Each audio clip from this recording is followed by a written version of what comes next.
Hello friends, welcome to Siri foods. Sweet షాపుల్లో చేసే స్వీట్లని ఇంట్లో సింపుల్గా చేసేద్దాం. 4 రకాల స్వీట్ షాప్ స్టైల్ స్వీట్స్ని ఇంట్లో చాలా సింపుల్గా పర్ఫెక్ట్గా వచ్చేలాగా టిప్స్తో సహా చాలా ఈజీగా ఎలా తయారు చేసుకోవాలో ఈ వీడియోలో చేసి చూపిస్తాను. చాలా టేస్టీగా ఉంటాయండి. ఇన్స్టెంట్ మిక్స్ తోటి గులాబ్ జామున్స్ తయారు చేసుకోవడానికి ముందుగా ఒక మిక్సింగ్ బౌల్ తీసుకుని గులాబ్ జామున్ మిక్స్ని తీసుకోండి. ఏ బ్రాండ్ అయినా పర్వాలేదు. నేను ఎంటీఆర్ గులాబ్ జామున్ మిక్స్ని తీసుకుంటున్నాను.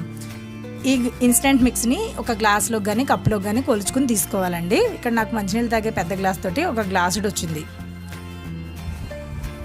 ఈ విధంగా కొంచెం కొంచెంగా నీళ్లు వేసుకుంటూ బాగా మిక్స్ చేసుకోవాలి. చాలా సాఫ్ట్గా మిక్స్ చేసుకోవాలండి. చపాతీ పిండిలాగా గట్టిగా ఉండకూడదు. చూడండి, ఇక్కడ చూపిస్తున్న విధంగా మనకి చేతికి అంటుకుంటూ ఉండాలి. ఈ విధంగా మిక్స్ చేసుకోవాలి. మీరు కావాలంటే గోరువెచ్చని పాలతో అయినా కూడా కలుపుకోవచ్చు. ఈ విధంగా మొత్తం మిక్స్ చేసిన తర్వాత ఒక 1/2 టీ స్పూన్ నెయ్యిని చేతికి రాసుకుని ఒక్కసారి మరలా పైన ఈ విధంగా నేతితోటి ఒక్కసారి కలుపుకోండి. ఇలా మొత్తం కలిపిన తర్వాత మూత పెట్టేసి ఒక 20 నిమిషాల పాటు ఈ ఇన్స్టెంట్ మిక్స్ని ఆ విధంగా నాననివ్వాలి. ఇప్పుడు మనం పంచదార పాకం తయారు చేసుకుందాం. స్టవ్ ఆన్ చేసి పైన ఒక గిన్నె పెట్టుకుని లేదా ఒక మూకుడైనా సరే పెట్టుకుని ఒక గ్లాస్ ఇన్స్టెంట్ మిక్స్కి 2.5 గ్లాసులు పంచదార, 2.5 గ్లాసులు నీళ్లు వేసుకుని పంచదార పాకాన్ని తయారు చేసుకోవాలి. పంచదార పాకం అంటే ఇక్కడ గులాబ్ జామున్స్కి అసలు పాకం ఏమీ రానవసరం లేదండి. జస్ట్ ఈ విధంగా పంచదార అంతా పూర్తిగా కరిగిన తర్వాత ఒక 3 నిమిషాలకి బబుల్స్ వస్తూ ఈ విధంగా మరుగుతూ ఉంటుంది. ఈ విధంగా ఒక 2 మినిట్స్ మరిగితే సరిపోతుంది. అంటే పంచదార పూర్తిగా కరిగిన తర్వాత ఒక 4 మినిట్స్ ఈ విధంగా మరిగితే సరిపోతుందండి. మీరు ఈ టైంలో ఒక్కసారి చేతితోటి ఈ విధంగా ముట్టుకుని చూస్తే జిడ్డుగా నూనెలాగా మీకు అనిపిస్తుంది. ఇలా ఉంటే సరిపోతుంది. ఇప్పుడు దీనికి చక్కగా మంచి సువాసన రావడానికి 1/2 టీ స్పూన్ యాలకుల పౌడర్ని కూడా వేసుకుని ఒకసారి బాగా కలుపుకుని స్టవ్ ఆఫ్ చేసేసుకుంటే మనకి గులాబ్ జామున్స్కి పంచదార పాకం అనేది తయారైపోయింది. పాకం అనేది చాలా సులువుగా చేసుకోవచ్చండి. ఇప్పుడు స్టవ్ ఆఫ్ చేసేసి ఈ పంచదార పాకం ఉన్న గిన్నెని పక్కకు పెట్టుకోవాలి. ఇప్పుడు మనం గులాబ్ జామున్స్ని తయారు చేసుకుందాం. చేతికి నెయ్యి రాసుకుని మనం ఇందాక కలిపి ఉంచుకున్న పిండిని 20 నిమిషాల తర్వాత తీయాలండి. చూడండి, తీసిన తర్వాత మీకు ఈ విధంగా ఎయిర్ బబుల్స్ వచ్చినట్లుగా వస్తాయి. ఇంత సాఫ్ట్గా ఉండాలన్నమాట. కొంచెం ఈ విధంగా చిన్న ముద్దలాగా తీసుకుని 2 అరచేతుల మధ్య పెట్టి ఈ విధంగా గుండ్రంగా ఉండల్లాగా చేసుకోవాలి. మీరు చిన్న చిన్న ఉండలు చేసుకోవాలండి. మనం వేయించినప్పుడు కాస్త పొంగుతాయి, అలాగే పంచదార పాకంలో వేసినప్పుడు కూడా మరి కాస్త పొంగుతాయి. ఇక్కడ చూపిస్తున్న విధంగా చక్కగా ఉండల్లాగా చేసుకోవాలి. ఇలా సాఫ్ట్గా ఉంటే మీరు వేయించినప్పుడు అస్సలు పగలవండి. అలాగే ఈ మిక్స్ని గట్టిగా చేసుకుంటే కనుక ఆయిల్లో వేసినప్పుడు ఆ వేడికి పగిలిపోతాయి. చూడండి, ఈ విధంగా నేను ఇన్స్టెంట్ మిక్స్ అంతా కూడా ఉండల్లాగా చేసి పక్కన ఉంచుకున్నాను. ఇప్పుడు స్టవ్ ఆన్ చేసి డీప్ ఫ్రైకి సరిపడా ఆయిల్ పెట్టుకుని ఒక మూకుట్లో ఆయిల్ బాగా వేడైన తర్వాత బాగా సిమ్లోకి పెట్టుకోవాలి. ఇప్పుడు ఈ విధంగా ఒక్కొక్కటిగా మనం ఆయిల్లోకి వేసుకుంటూ ఉండాలి. చూడండి, మనం తయారు చేసుకున్న ఇన్స్టెంట్ మిక్స్ తోటి గులాబ్ జామున్స్ అన్నిటిని కూడా ఈ విధంగా ఒక్కొక్కటిగా వేసుకోవాలి. ఇక్కడ మనం వేయించుకునేటప్పుడు ఏంటంటే ఆయిల్ బాగా వేడిగా ఉన్నప్పుడు కూడా వేయకూడదండి. పైన వేగిపోయి మధ్యలో వేగకుండా పచ్చిగా ఉండిపోతుంది. అలాగే మరి అస్సలు వేడి లేనప్పుడు కూడా వేయకూడదండి. అప్పుడు కూడా పగుళ్ళు వచ్చేస్తాయి.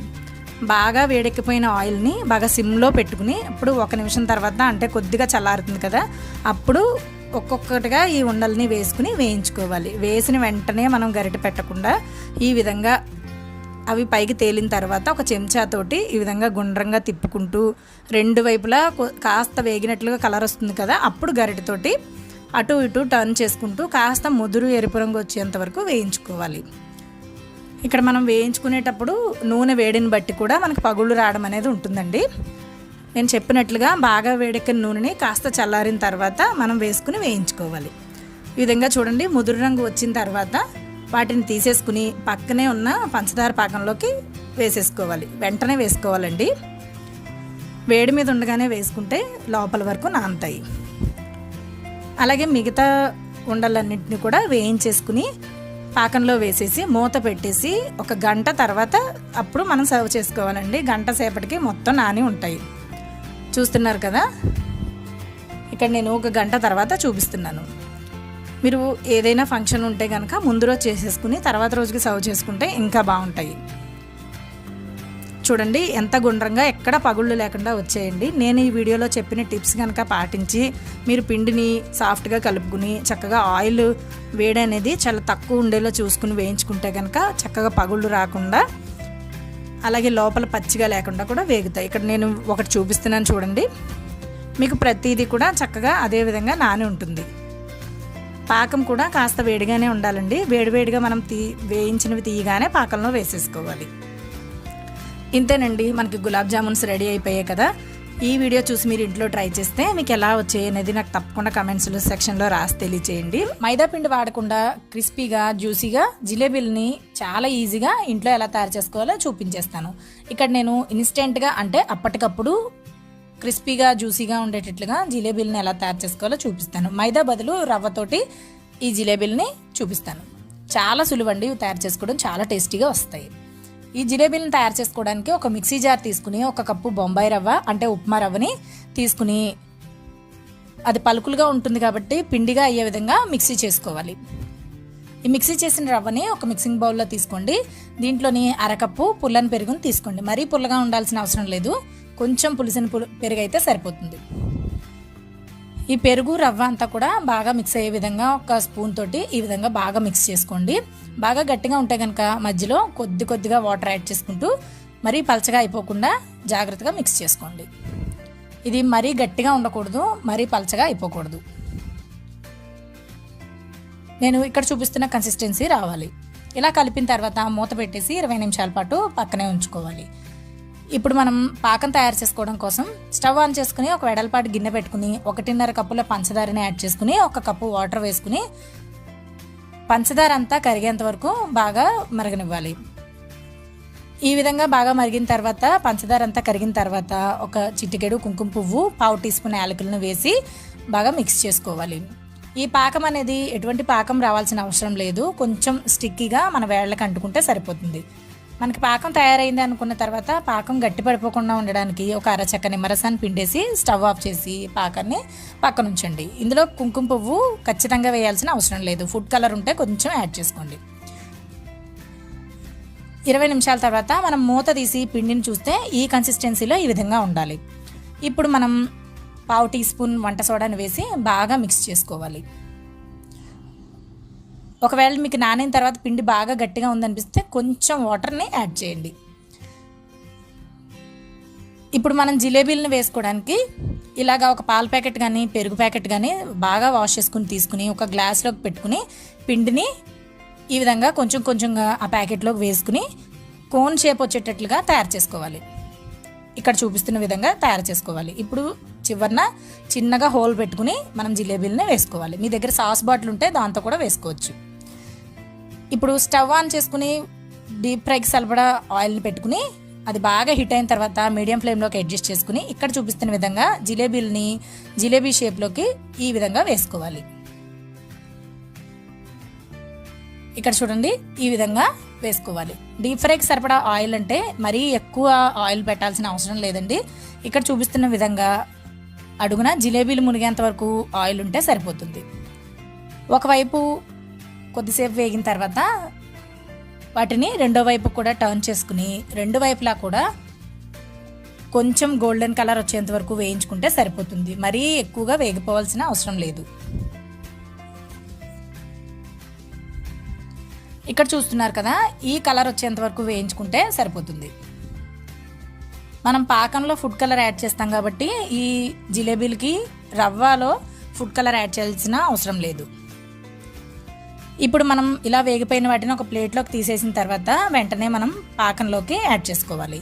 ఈ పాకం పూర్తిగా చల్లారిపోతే కనుక ఒక్కసారి వేడి చేసుకోండి. కొద్దిగా వేడిగా ఉంటే మనకి బాగా పీల్చుకుంటాయి.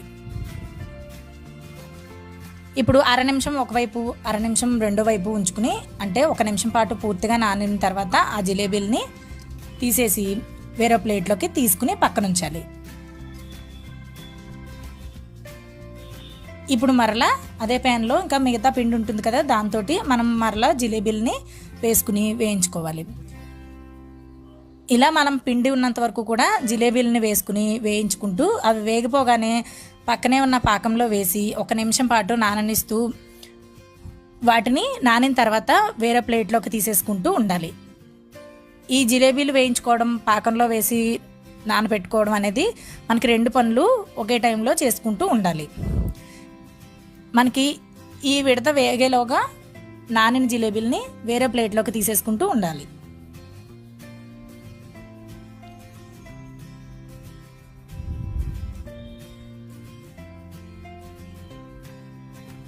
ఇక్కడ చూపిస్తున్న విధంగా మనం జాగ్రత్తగా, అంటే ఎక్కువ కలరు వచ్చేయకుండా జాగ్రత్తగా కొంచెం వేగిన తర్వాత మనం తీసేసుకుని డైరెక్ట్గా పాకంలోకి వేసేసుకుంటూ ఉండాలి.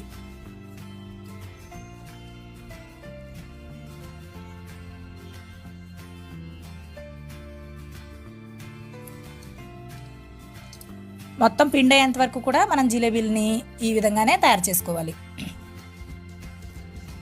ఇలాగా బాగా నానిన జిలేబీలన్నిటిని కూడా మనం సెపరేట్గా తీసేసుకుంటూ వేరే ప్లేట్లోకి తీసేసుకోవాలి. ఇంతేనండి, మనకి ఇన్స్టెంట్గా అప్పటికప్పుడు మైదా వాడకుండా రవ్వతో జిలేబీలు అనేవి మనం చాలా ఈజీగా ఇంట్లో తయారు చేసేసుకోవచ్చు. ఈ వీడియోలో చూసి కనుక మీరు ట్రై చేస్తే తప్పకుండా మీకు ఎలా వచ్చింది అనేది నాకు కామెంట్ సెక్షన్లో రాసి తెలియజేయండి. ఇంతేనండి, ఇన్స్టెంట్గా రవ్వతోటి అప్పటికప్పుడు జ్యూసీగా అలాగే క్రిస్పీగా జిలేబీ అనేది రెడీ అయిపోయింది. దివాళీ లాంటి ఫెస్టివల్స్కి అలాగే స్పెషల్ అకేషన్స్కి స్పెషల్గా చేసుకునే కాజు బర్ఫీని చేసేద్దాం. సేమ్ స్వీట్ షాప్ స్టైల్లో లాగా ఈ కాజు బర్ఫీని చాలా సాఫ్ట్గా ఉండే విధంగా, చాలా టేస్టీగా, చాలా సింపుల్గా ఇంట్లో ఎలా తయారు చేసుకోవాలో ఈ వీడియోలో నేను చెప్పే టిప్స్ చూసి మీరు చేస్తే కనుక చాలా ఈజీగా తయారు చేసేసుకోగలుగుతారు. పంచదార ఎలాంటి పాకం రావాల్సిన అవసరం లేదండి, అలాగే నెయ్యి కూడా ఎక్కువగా పట్టదు, కాకపోతే కొంచెం ఓపికతో చేసుకోవాలి. కాజు బర్ఫీ తయారు చేసుకోవడానికి ముందుగా ఒక మిక్సీ జార్ తీసుకుని దాంట్లోకి 1 కప్పు జీడిపప్పుని తీసుకోవాలి. ఈ జీడిపప్పుని మెత్తని పొడిలాగా మిక్సీ చేసుకోవాలి. ఈ విధంగా మెత్తని పొడిలాగా ఉండాలండి, ఎక్కడ చిన్న చిన్న ముక్కలు కూడా ఉండకుండా చూసుకోవాలి. ఇప్పుడు ఈ జీడిపప్పు పౌడర్ని ఏదైనా బౌల్లో వేసుకుని పక్కన ఉంచండి. ఇప్పుడు స్టవ్ ఆన్ చేసి అడుగు మందంగా కలిగిన ఒక ప్యాన్ని స్టవ్ పైన పెట్టండి. 1/2 కప్పు పంచదారను వేసుకోండి, 1/2 కప్పు నీళ్లను వేసుకోండి. పంచదార మనకి ఎలాంటి పాకం రావాల్సిన అవసరం లేదండి, పంచదార నీళ్లలో కరిగితే సరిపోతుంది. ఇదంతా కూడా మంటను మీడియం ఫ్లేమ్లో పెట్టుకుని చేసుకోవాలి. పంచదార అంతా కూడా నీళ్లలో పూర్తిగా కరిగిన తర్వాత 1 నిమిషం పాటు ఈ విధంగా మరిగితే సరిపోతుంది. ఇప్పుడు దీంట్లోకి మనం ముందుగా గ్రైండ్ చేసుకుని ఉంచుకున్న జీడిపప్పు పౌడర్ని ఈ పంచదార నీళ్ళల్లోకి వేసుకోండి. వేసుకుని ఎక్కడ ఉండలు లేకుండా ఈ పొడి అంతా కూడా ఆ పంచదార నీళ్ళలో బాగా కలిసేలాగా కలుపుకోండి. ఈ విధంగా గరిటెని ప్యాన్కి పెట్టి రాస్తూ కలుపుకోవాలి. ఎక్కడ ఉండలు లేకుండా చూసుకోండి. ఈ విధంగా ఒక 2 నిమిషాల పాటు మంటని మీడియం ఫ్లేమ్ మీద ఉంచి ఈ విధంగా కలుపుకోవాలి. గరిటతో ఈ విధంగా రాస్తూ కలుపుకుంటూ ఉండడం వల్ల ఈ ముద్దంతా కూడా మనకి సాఫ్ట్గా తయారవుతుంది. ఈ విధంగా కలుపుతూ ఉంటే మనకి ఎక్కడ కూడా ఈ పేస్ట్ అంతా ప్యాన్కి అంటుకోకుండా ఉండాలి. చూడండి, ప్యాన్కి అంటుకోకుండా సెపరేట్ అవుతుంది కదా. ఈ కన్సిస్టెన్సీలో ఉన్నప్పుడు స్టవ్ ఆఫ్ చేసేసుకోవాలి. స్టవ్ ఆఫ్ చేసేసుకుని మరొక నిమిషం పాటు దీన్ని కలిపి ఈ ప్యాన్ తీసి పక్కన ఉంచండి. ఇప్పుడు ఒక స్టీల్ ప్లేట్ తీసుకుని దీంట్లోకి 1 టీ స్పూన్ నెయ్యి వేసుకోండి. నెయ్యి వేసుకుని నెయ్యి అంతా కూడా ఈ ప్లేట్కి స్ప్రెడ్ అయ్యేలా చూసుకోండి. మనం పక్కన ఉంచిన ఈ మిశ్రమాన్ని తీసుకుని ఆ స్టీల్ ప్లేట్లోకి వేసుకోండి. ఇక్కడ ప్లాస్టిక్ ప్లేట్ ఉపయోగించొద్దు, స్టీల్ ప్లేట్లోకి వేసుకోండి. ఇది చాలా వేడివేడిగా ఉంటుంది. ఈ మిశ్రమాన్ని ప్లేట్లోకి వేసేటప్పుడు చూసారు కదా, రిబ్బన్ కన్సిస్టెన్సీలో వచ్చింది. ఆ కన్సిస్టెన్సీ వచ్చాక స్టవ్ ఆఫ్ చేసుకుని తీసుకోండి. ఇప్పుడు దీన్ని ఈ విధంగా మరో 2 నిమిషాలు చాలా ఓపికగా ఈ విధంగా కలుపుకుంటూ ఉండాలి. ఇలా కాస్త పలచగా ఉన్న ఈ మిశ్రమం అంతా కూడా కాస్త గట్టి పడేంత వరకు ఈ విధంగా గరిటెతోటి ఇలా సాఫ్ట్గా చేసుకుంటూ కలుపుకుంటూ ఉండాలి. ఇక్కడే మనం చాలా ఓపికగా కలుపుకోవాలి. దీనికి పంచదార పాకం అస్సలు అవసరం లేదు, ఇంకా నెయ్యి కూడా జస్ట్ ఆ ప్లేట్కి రాసుకునేంత ఉంటే సరిపోతుంది. చూస్తున్నారు కదా, అలాగా ఒక 2-3 నిమిషాలు బాగా సాఫ్ట్గా కలుపుకున్న తర్వాత ఈ విధంగా గట్టిగా అవుతుందండి. చూడండి, గరిటెతోటి తీస్తే కింద పడకుండా ఉంటుంది. ఈ విధంగా వచ్చేంత వరకు మనం కలుపుకుంటూనే ఉండాలి. దానంతటా అదే చల్లారుతుంది కదా అని వదిలేస్తే అది గట్టి పడిపోతుందండి. అందుకని మనము అది ఈ కన్సిస్టెన్సీకి వచ్చేంత వరకు మనం అలా కలుపుకుంటూనే ఉండాలి. అది కాస్త గట్టిపడేటప్పటికి ఈ విధంగా ఒక బటర్ పేపర్ తీసుకుని మరలా 1 టీ స్పూన్ నెయ్యి రాసుకుని ఈ గట్టిపడిన ఈ జీడిపప్పు మిశ్రమాన్ని ఈ బటర్ పేపర్ పైకి వేసుకోండి. మీ దగ్గర బటర్ పేపర్ లేకపోతే మరలా ఒక స్టీల్ ప్లేట్ తీసుకుని దానికి నెయ్యి అప్లై చేసి ఈ విధంగా వేసుకోండి.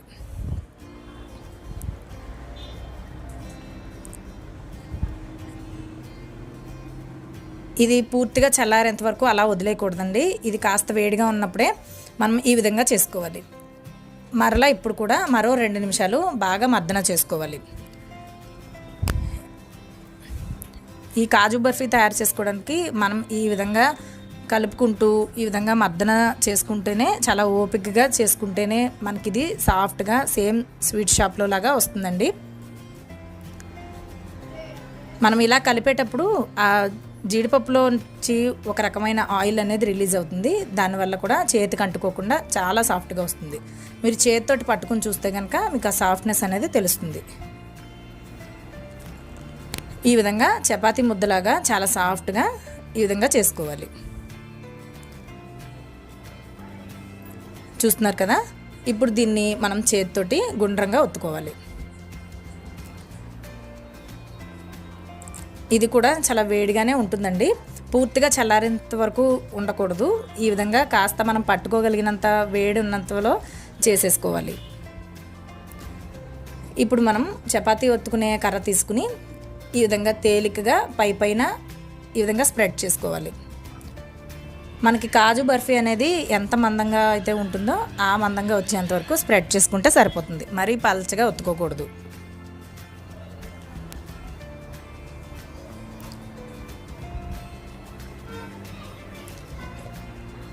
ఈ విధంగా స్ప్రెడ్ చేసిన తర్వాత దీన్ని మనం ఒక నైఫ్ తోటి కట్ చేసుకుని అలా ఉంచుకోవాలి. దీన్ని పైన అలా తేలికగానే ఒత్తుకోవాలండి. ఇక్కడ చూస్తున్నారు కదా, ఈ మాత్రం మందంగా వస్తే సరిపోతుంది. ఇప్పుడు దీన్ని కట్ చేసి చూపిస్తాను. ఏదైనా ఒక స్కేల్ ఉంటే దాన్ని కొలతగా తీసుకుని కట్ చేసుకోవచ్చు, లేదంటే 2 వేళ్ళ వెడల్పున కట్ చేసుకోవచ్చు.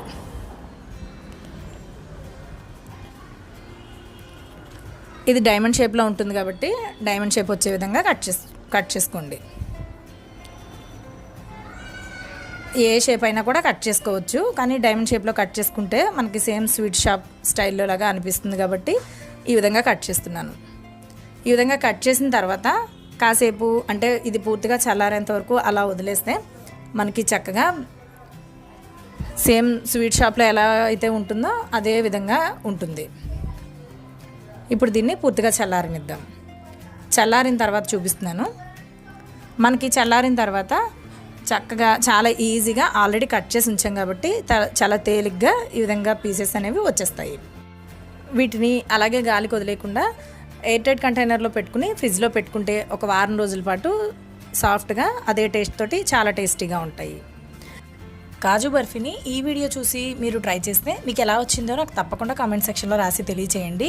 స్వీట్ షాపుల్లో ఎంతో కాస్ట్లీగా ఉండే ఈ డ్రై ఫ్రూట్ లడ్డూని చాలా తక్కువ ఖర్చుతో ఇంట్లోనే ఎంతో హెల్దీగా, అంటే పంచదార కానీ బెల్లం కానీ ఏమీ వాడకుండా ఎన్నో న్యూట్రిషన్స్ కలిగిన ఈ డ్రై ఫ్రూట్ లడ్డూని హెల్దీగా ఎలా తయారు చేసుకోవాలో చూపిస్తాను. ఈ డ్రై ఫ్రూట్ లడ్డు తయారు చేసుకోవడం కోసం స్టవ్ ఆన్ చేసుకుని మందంగా ఉన్న ఒక వెడల్పాటి ప్యాన్ పెట్టుకోండి. అది వేడైన తర్వాత 1 టీ స్పూన్ నెయ్యిని వేసి వేడవనివ్వండి. నెయ్యి కూడా వేడైన తర్వాత 1/2 కప్పు బాదం పప్పుని ముక్కలుగా కట్ చేసుకుని వేసుకుని వేయించుకోవాలి. లో ఫ్లేమ్లో పెట్టుకుని వేయించుకోవాలి. ఈ బాదం వేగిన తర్వాత జీడిపప్పులను కూడా ముక్కలుగా కట్ చేసుకుని 1/2 కప్పు జీడిపప్పు ముక్కలను కూడా వేసుకోవాలి. ఈ 2 కూడా వేగిపోయిన తర్వాత 2 టేబుల్ స్పూన్ల వాల్నట్స్ని, అలాగే 2 టేబుల్ స్పూన్ల పిస్తాని కూడా చిన్న ముక్కలుగా కట్ చేసుకుని వేసుకోవాలి. ఈ డ్రై ఫ్రూట్స్ అన్నీ కూడా మంట లో ఫ్లేమ్లో ఉన్నప్పుడే బాగా వేగుతాయండి. లోపల వరకు వేగితేనే మనకి లడ్డు తినేటప్పుడు మంచి టేస్ట్ అనేది ఉంటుంది. ఎక్కడ మాడిపోనివ్వకుండా దోరగా, అంటే ఎర్రగా వేయించుకోవాలి. ఇవన్నీ వేగిపోయిన తర్వాత లాస్ట్లో 1 టీ స్పూన్ గసగసాలు కూడా వేసుకుని వేయించుకోవాలి. ఇలా గసగసాలు వేయడం వల్ల మంచి ఫ్లేవర్ వస్తుందండి లడ్డూకి. గసగసాలు వేసిన తర్వాత ఎంతోసేపు వేగాల్సిన అవసరం లేదు. స్టవ్ ఆఫ్ చేసి వీటిని ఒక ప్లేట్లోకి తీసేసి పక్కన ఉంచండి. ఇప్పుడు 300 గ్రాముల ఖర్జూరాలను తీసుకుని లోపల పిక్క తీసేసి తీసుకోవాలండి. 300 గ్రాములు అంటే 50 ఖర్జూరాలు అయితే సరిపోతాయి. ఈ ఖర్జూరాలని మిక్సీలో వేసి మెత్తని పేస్ట్ లాగా గ్రైండ్ చేసి తీసుకోవాలి. ఇప్పుడు అదే ప్యాన్ స్టవ్ మీద పెట్టుకుని స్టవ్ ఆన్ చేసి 1 టీ స్పూన్ నెయ్యి వేసి అది వేడైన తర్వాత మనం గ్రైండ్ చేసి పెట్టుకున్న ఈ ఖర్జూరం పేస్ట్ని ఈ నెయ్యిలో వేయించుకోవాలి. ఈ వేడికి ఈ ఖర్జూరం పేస్ట్ అంతా కూడా చాలా సాఫ్ట్గా తయారవుతుందండి. 1 లేదా 2 నిమిషాలు లో ఫ్లేమ్లో ఈ విధంగానే హీట్ చేసుకోవాలి. చూడండి, ఇలా వేయించేటప్పటికి ఇది కాస్త సాఫ్ట్గా అవుతుంది. చేత్తో పట్టుకుంటే తెలుస్తుంది. ఇలా సాఫ్ట్గా అయిన ఈ ఖర్జూరం పేస్ట్లో మనం ముందే వేయించి పక్కన ఉంచుకున్న ఈ డ్రై ఫ్రూట్స్ అన్నింటినీ కూడా వేసేసి ఇవన్నీ ఈ ఖర్జూరం పేస్ట్లో బాగా కలిసే విధంగా ఒకసారి బాగా కలుపుకోవాలి. చాలా జాగ్రత్తగా మొత్తం డ్రై ఫ్రూట్స్ అన్నీ కూడా ఈ ఖర్జూరం పేస్ట్కి బాగా కలిసేలాగా కలుపుకోవాలండి. ఇప్పుడు స్టవ్ ఆఫ్ చేసేసి ఈ ప్యాన్తో సహా దీన్ని పక్క నుంచి చల్లారనివ్వాలి. పూర్తిగా ఈ పేస్ట్లో ఈ డ్రై ఫ్రూట్స్ కలిస్తేనే మనకి లడ్డు అనేది సరిగ్గా వస్తుంది. ఇవి కాస్త చల్లారి అంటే గోరువెచ్చగా ఉన్న స్టేజ్లో మనము ఈ విధంగా లడ్డూలాగా తీసి చుట్టుకోవాలి. చూడండి, ఇక్కడ చూపిస్తున్న విధంగా మీ చేతికి వేడి పట్టుకునేంత వేడి ఉంటే సరిపోతుంది. చూడండి, అచ్చంగా స్వీట్ షాప్లో లాగా డ్రై ఫ్రూట్ లడ్డు మనకి ఇంట్లోనే తక్కువ ఖర్చుతో తయారైపోతుంది. పైగా హెల్తీగా కూడా తయారు చేసుకోవచ్చు. ఇంతేనండి, ఈ డ్రై ఫ్రూట్ లడ్డు తయారైపోయింది కదా. చూసారు కదండి, దీపావళి స్పెషల్ స్వీట్స్ అయిన ఈ 4 రెసిపీస్ని ఈ వీడియోలో చూసి మీరు ఇంట్లో ట్రై చేస్తే మీకు ఎలా వచ్చాయో నాకు తప్పకుండా కమెంట్స్లో రాసి తెలియచేయండి. అలాగే ఇలాంటి మరిన్ని టేస్టీ అని అమ్మీ రెసిపీస్ని సులువుగా నేర్చుకోవడానికి సిరి ఫుడ్స్ ఇన్ తెలుగు ఛానల్ని సబ్స్క్రైబ్ చేయండి. మరో మంచి రెసిపీతో మరొక వీడియోలో కలుద్దాం.